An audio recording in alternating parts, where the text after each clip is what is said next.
യേശുവിൽ ഏറെ സ്നേഹമുള്ളവരെ, നമ്മുടെ മലയാളം ക്യാമ്പസിൽ ഈ ആഴ്ചയിൽ നടക്കുന്ന ധ്യാന ശുശ്രൂഷകൾ പ്രധാനമായിട്ടും 3 ലാംഗ്വേജിലുള്ള ധ്യാനമാണ് ഈ മലയാളം ക്യാമ്പസിൽ നടക്കുന്നത്.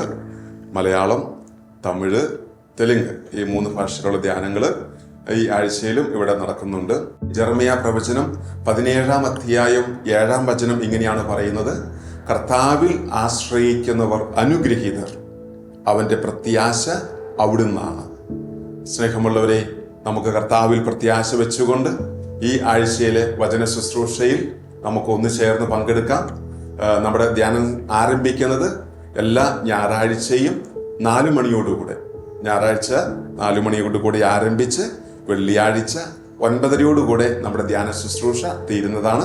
നമ്മുടെ ഇവിടുത്തെ ധ്യാനത്തിന്റെ നേതൃത്വം വഹിക്കുന്നത് ബഹുമാനപ്പെട്ട ജോർജ് പനക്കലച്ചനുണ്ട്, ബഹുമാനപ്പെട്ട മാത്യു നായ്ക്കമ്പറമ്പിലച്ചനുണ്ട്, ബഹുമാനപ്പെട്ട മാത്യു തടത്തിലച്ചനുണ്ട്, ഷിജോ നെറ്റിയാങ്കലച്ചനുണ്ട്, മറ്റ് ബഹുമാനപ്പെട്ട വൈദികര് ആന്റണി പടിഞ്ഞാറ് കുമ്പളത്തച്ഛന്, അങ്ങനെ മറ്റു വൈദികരെല്ലാവരും ഈ ധ്യാനത്തിൽ സജീവമായിട്ട് വചനം പങ്കുവെക്കുന്നു.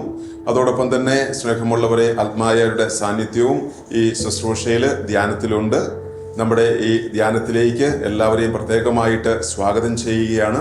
ഈ 3 ലാംഗ്വേജിലുള്ള ധ്യാനം കൂടാതെ നമുക്ക് എല്ലാ മാസത്തിൻ്റെയും അവസാനത്തെ വെള്ളി, ശനി, ഞായർ, അതായത് മാസാവസാന വെള്ളി, ശനി, ഞായർ 3 ദിവസങ്ങളിൽ ദമ്പതികൾക്ക് വേണ്ടിയിട്ടുള്ള ഒരു പ്രത്യേക ധ്യാന ശുശ്രൂഷയും നമ്മളിവിടെ ചെയ്യുന്നുണ്ട്. അതോടൊപ്പം തന്നെ എല്ലാ മാസവും തന്നെ പ്രിയമുള്ളവരെ, പരിശുദ്ധാത്മ അഭിഷേക ധ്യാനവും നമുക്ക് എല്ലാ മാസവും ഇവിടെ നമ്മൾ നടത്തുന്നുണ്ട്. ഈ പരിശുദ്ധാത്മ അഭിഷേക ധ്യാനത്തിന്റെ ഡേറ്റുകൾ മുൻകൂട്ടി തന്നെ നമ്മുടെ ഗുഡ്നസ് ചാനലിലൂടെ, യൂട്യൂബ് ചാനലിലൂടെയൊക്കെ നിങ്ങൾക്ക് കാണാൻ സാധിക്കും. ഈ ധ്യാനത്തിലേക്കും ഇവിടുത്തെ എല്ലാ ശുശ്രൂഷകളിലേക്കും ഡിവൈൻ ധ്യാന കേന്ദ്രത്തിലേക്ക് എല്ലാവർക്കും ഒത്തിരി സ്നേഹത്തോടെ സ്വാഗതം ആശംസിക്കുന്നു. ദൈവം നിങ്ങളെല്ലാവരെയും സമൃദ്ധമായിട്ട് അനുഗ്രഹിക്കട്ടെ.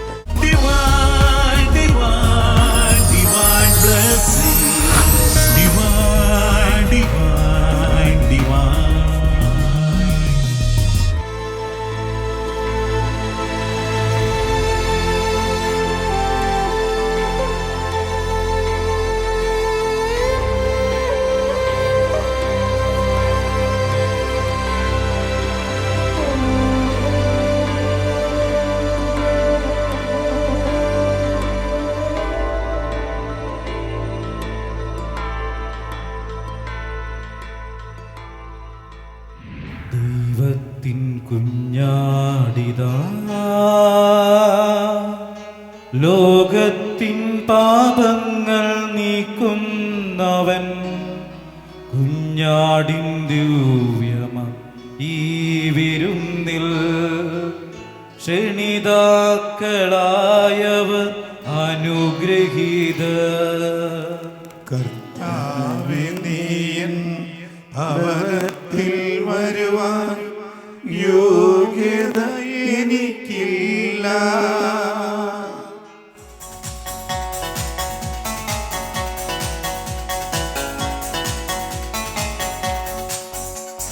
കർത്താവിന്റെ കരബലം പൂർണ്ണമായി വെളിപ്പെടും, അത്ഭുതങ്ങൾ സംഭവിക്കട്ടെ. 1 യോഹന്നാൻ 4:16 ദൈവം സ്നേഹമാകുന്നു. ദൈവം സ്നേഹമാണെങ്കിൽ ദൈവത്തിൻ്റെ എല്ലാ പ്രവൃത്തിയും സ്നേഹത്തിൻ്റെ കണ്ണിലൂടെ നോക്കിയാലേ മനസ്സിലാവുകയുള്ളൂ. സ്നേഹത്തിൽ നിന്ന് വ്യതിചലിച്ചുകൊണ്ട് ദൈവത്തിൻ്റെ പ്രവൃത്തിയെ കാണാൻ നോക്കിയാൽ നമുക്ക് ദൈവിക പ്രവൃത്തികൾ മനസ്സിലാവുകയില്ല. നമുക്കറിയാം, ദൈവം മോശ വഴി 10 പ്രമാണങ്ങൾ ഇസ്രായേൽ ജനത്തിന് നൽകി. പരിസയന്മാരും നിയമജ്ഞന്മാരും എല്ലാം ഈ 10 പ്രമാണങ്ങൾ വ്യാഖ്യാനിച്ച് അത് ഏതാണ്ട് 613ഓളം നിയമങ്ങളായി മാറി. ഈശോ ഈ ഭൂമിയിലേക്ക് വരുമ്പോൾ ഇസ്രായേൽ ജനത്തിന് ഏതാണ്ട് 613ഓളം നിയമങ്ങളുണ്ടായിരുന്നു. എന്നാൽ ഈശോ ഈ നിയമങ്ങളെയെല്ലാം ഒരൊറ്റ വാക്കിൽ സംഗ്രഹിച്ചു: സ്നേഹം. ദൈവത്തോടും മനുഷ്യനോടുമുള്ള സ്നേഹം. ഹല്ലേലൂയ. എല്ലാ പ്രമാണങ്ങളും ഈ പ്രമാണത്തിൽ ഒതുങ്ങുകയാണ്. അപ്പം നമുക്ക് ആത്മാർത്ഥമായി നമ്മളോട് തന്നെ ചോദിക്കാം, ഞാൻ സ്നേഹത്തിൽ വളരുന്നുണ്ടോ എന്ന്.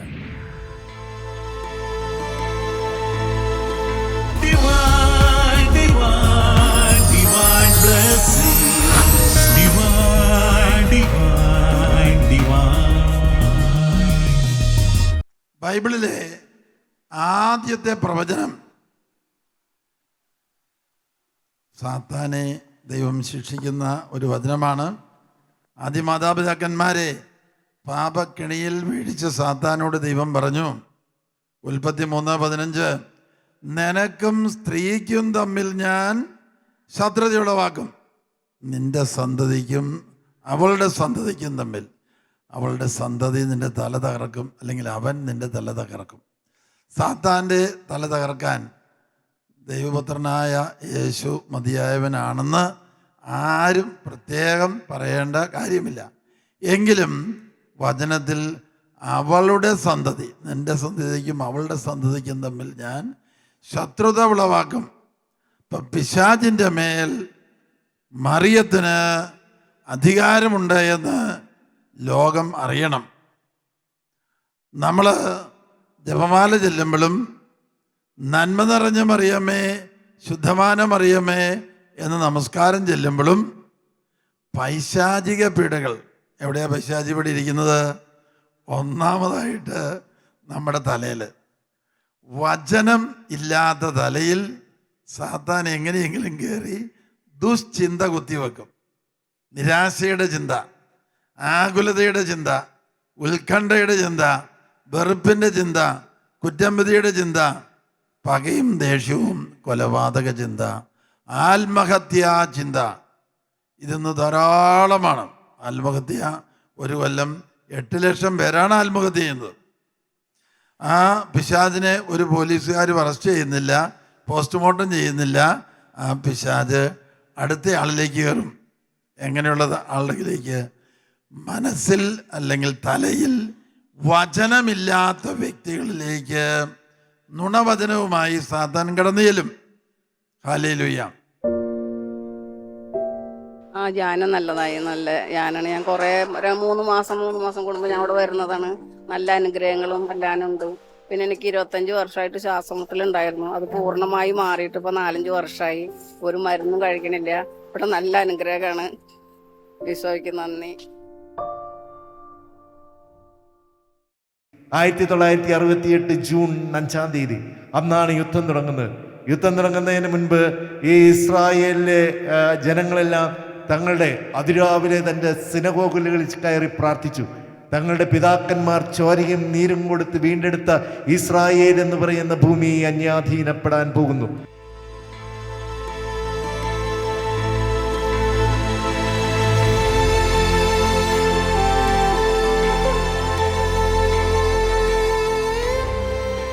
അപ്പോൾ ഞാനൊരു ദൈവസ്വരം കേട്ടു.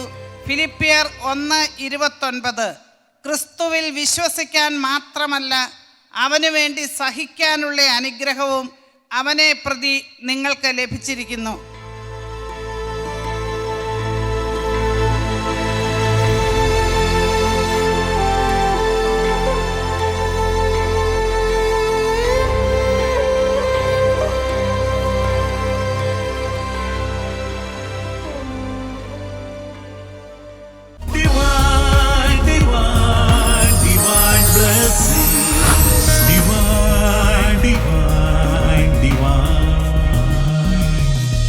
അപ്പോൾ പ്രിയപ്പെട്ടവരെ, നാം പറയാതെ തന്നെ നമ്മുടെ ആവശ്യങ്ങൾ കാണുന്ന, അറിയുന്ന അമ്മ നമുക്ക് വേണ്ടി ഈശോയോട് പ്രാർത്ഥിക്കാതിരിക്കുമോ?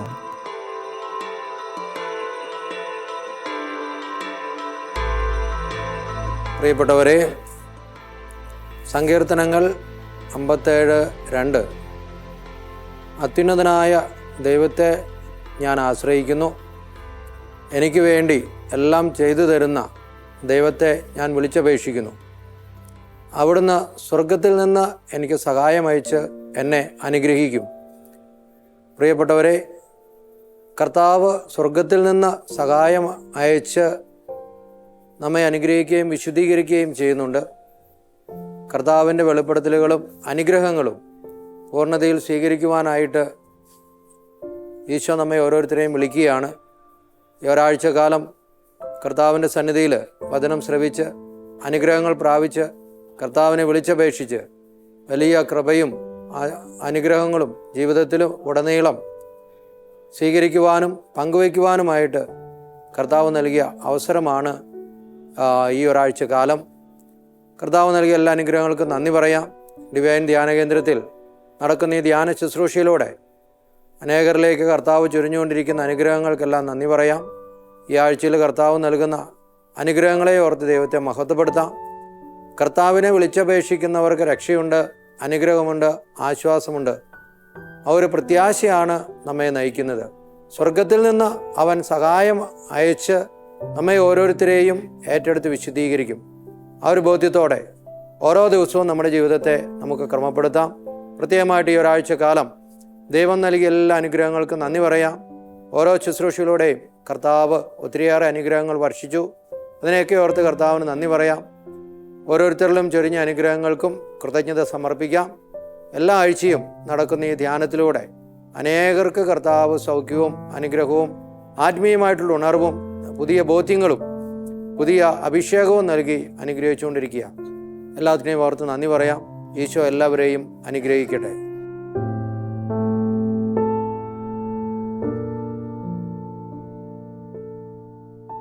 ഓർക്കണം, എത്രയോ ലക്ഷക്കണക്കിന് മനുഷ്യരാ നിങ്ങൾ നിൽക്കുന്ന ഈ ധ്യാന ഹാളിലൂടെ കടന്നുപോയത്. എത്രയോ പേരുടെ കണ്ണുനീരാ ഇവിടെ വീണിട്ടുള്ളത്. ആ കണ്ണുനീരിനൊക്കെ ഉത്തരം കിട്ടിയിട്ടുണ്ടെന്നുള്ളതാണ് ഈ ധ്യാനമന്ദിരത്തിൻ്റെ ചരിത്രം. അതുകൊണ്ട് പ്രിയമുള്ളവരെ, വിശ്വസിച്ചോ, ദൈവം തിരഞ്ഞെടുത്ത ഒരാലയത്തിലാണ് നിങ്ങൾ ഈ ദിവസങ്ങളായിരിക്കുന്നത്. അതുകൊണ്ട് തന്നെ നിങ്ങളുടെ ഹൃദയ വിചാര വികാരങ്ങളെല്ലാം ദൈവം അറിയുന്നുണ്ട്. ഒരാൾ പോലും നഷ്ടപ്പെട്ടു പോകാൻ ദൈവം ആഗ്രഹിക്കുന്നില്ലല്ലോ. അതുകൊണ്ട് എല്ലാവരെയും അറിയുന്ന ദൈവം എല്ലാവർക്കും ആവശ്യമായത് പ്രദാനം ചെയ്യുന്നവനാണ്. വിശ്വസിക്കുക.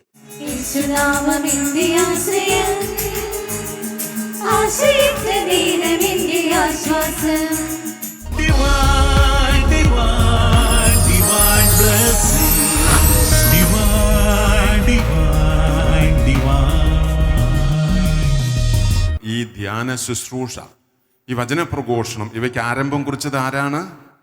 ആര് തുടങ്ങി വെച്ച ശുശ്രൂഷയാണ്? ഈ വചന പ്രഘോഷണത്തോടൊപ്പം തന്നെ ചേർത്തു വെച്ചു യേശു എന്ത്? രോഗശാന്തി ശുശ്രൂഷ. അതായത് വചന പ്രഘോഷണവും രോഗശാന്തി ശുശ്രൂഷയും യേശു തുടങ്ങി വെച്ച ഒരു ശുശ്രൂഷയാണ്. നമ്മൾ വീണ്ടും മനസ്സിലാക്കി, ഈ ശുശ്രൂഷ മുന്നോട്ട് പോകണമെന്ന് യേശു ആഗ്രഹിക്കുന്നു. ഈ ശുശ്രൂഷ നിന്നു പോകരുത്. അതിനുവേണ്ടി യേശു ചെയ്തത് എന്താണ്? അപ്പോസ്തലന്മാരെ തിരഞ്ഞെടുത്ത് അവരോട് പറഞ്ഞു, നിങ്ങൾ പോയി വചനം പ്രഘോഷിക്കുക, നിങ്ങൾ പോയി രോഗികളെ സുഖപ്പെടുത്ത്, നിങ്ങൾ പോയി പിശാചുക്കളെ ബഹിഷ്കരിക്കുക. അതിനുള്ള അധികാരവും ശക്തിയും യേശു അപ്പോസ്തലന്മാർക്ക് കൊടുക്കൂ. ഹല്ലേലൂയ.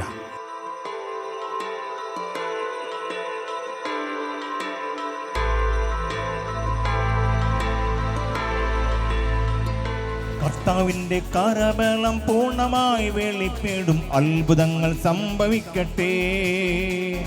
കർത്താവിൻ്റെ കരബലം പൂർണ്ണമായി വെളിപ്പെടും, അടയാളങ്ങൾ സംഭവിക്കട്ടെ.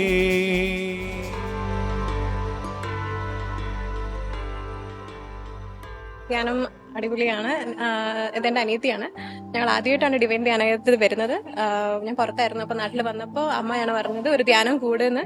അങ്ങനെ വന്നതാണ്. 5 ദിവസം ഉണ്ടെന്നൊക്കെ പറഞ്ഞപ്പോൾ കുറച്ച് ബുദ്ധിമുട്ടാകും എന്നൊക്കെ പ്രതീക്ഷിച്ചായിരുന്നു, ഫോണൊന്നും ഇല്ലാതെ. പക്ഷേ ആദ്യത്തെ ദിവസം ഇച്ചിരി പാടായിരുന്നു.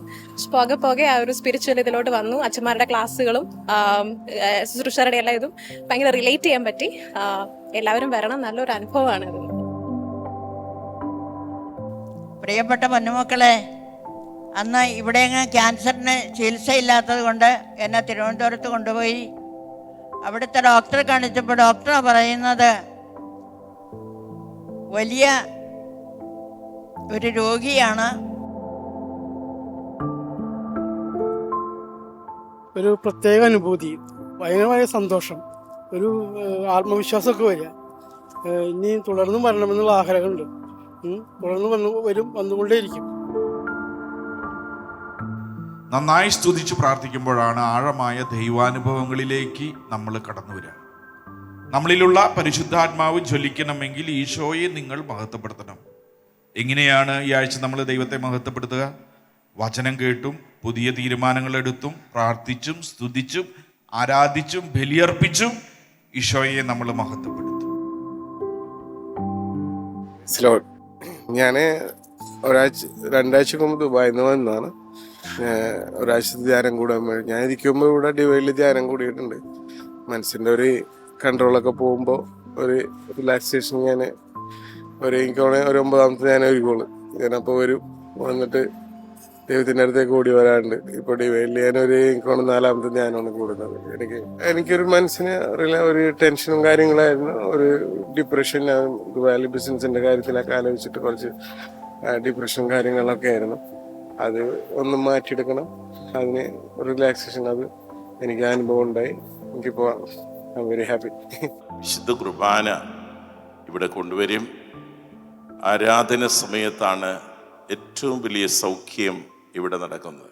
എൻ്റെ രോഗങ്ങളിലേക്ക്, എൻ്റെ വേദനകളിലേക്ക് സൗഖ്യമായി നീ വരണമേ എന്ന് എല്ലാവരും പ്രാർത്ഥിക്കട്ടെ. വളരെ നന്നായിട്ടുണ്ടായിരുന്നു. ഞാൻ ഒരുപാട് സങ്കടങ്ങളും വിഷമങ്ങളായിട്ട് വന്നു. ഇപ്പോൾ ഇവിടെ ധ്യാനം കൂടി വളരെയധികം സന്തോഷത്തോടെയാണ് തിരിച്ചു പോകുന്നത്.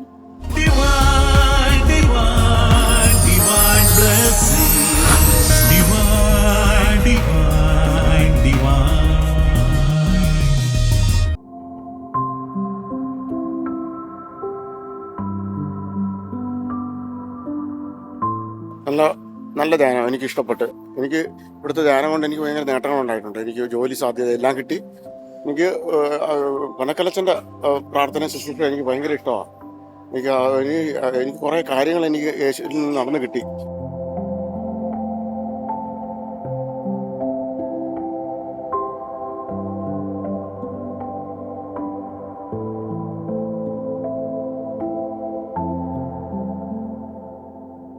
പനക്കിലച്ചൻ പറഞ്ഞു, നിങ്ങളുടെ ഭാരങ്ങളും നിങ്ങളുടെ വിഷമങ്ങളും എല്ലാം ദൈവത്തിൻ്റെ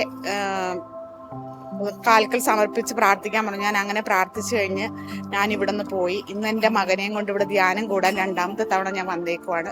അവന് ദൈവം അനുഗ്രഹിച്ച്, ഞാൻ എൻ്റെ മകനെന്ന് എനിക്ക് പറയാൻ അവകാശമില്ല, ഞാൻ യേശുവിന് സമർപ്പിച്ചതാണ്. ഞാൻ വേദപുസ്തകം വായിക്കുമ്പോൾ, വിശുദ്ധ ബൈബിള് വായിക്കുമ്പോൾ, യേശു കർത്താവിൻ്റെ ജീവിതത്തിൻ്റെ സുവിശേഷ ഭാഗങ്ങളിലൂടെ കടന്നു പോകുമ്പോൾ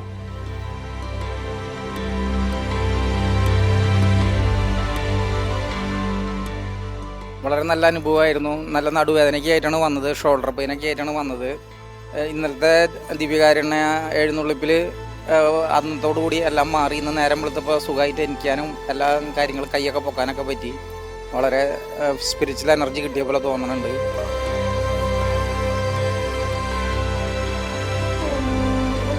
അനുഗ്രഹം എന്ന് പറഞ്ഞാൽ ശരീരത്തിന് വരുമ്പോൾ മൊത്തത്തിലൊരു വേദനയേനും നടുവേദനയെല്ലായിട്ട് ഈ വയ്യാത്ത പോലെ വന്നത്. ഇപ്പം അതെല്ലാം ഒരു കുറഞ്ഞ പോലെ ഒരു തോന്നുന്നു, അത്ര തന്നെ.